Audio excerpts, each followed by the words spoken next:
Hi, hello po, hello yung tanan. So, this is Adrian. So, welcome back to my vlog again. So, ayan guys, may kita nga di item which is lip tint. So, ano sa nga seller is gingkok niya ang ambassador niya lip tint.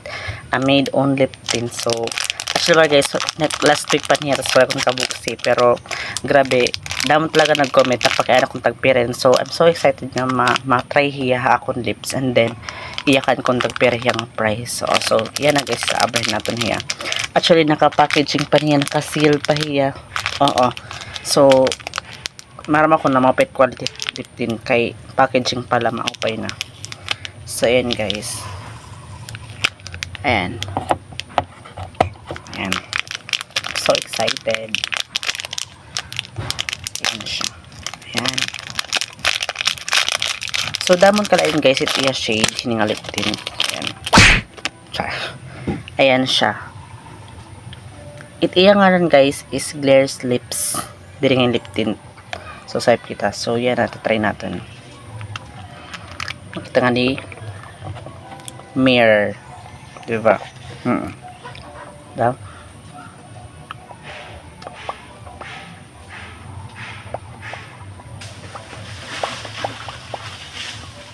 Ayan siya. Ayan. Siya tayo guys, tiya shade kung diri good road yung pag shade ng yung lips. Ayan. Ayan. Siya tiya quality guys, super mamot hiya, bagahin strawberry flavor. Ayan. Dire ka na doon sa kitaon. So, mapitat quality guys. So, hanap papakaya na guys kung tagpira inin. Pakainan ko pan seller kay syempre ambassador kita.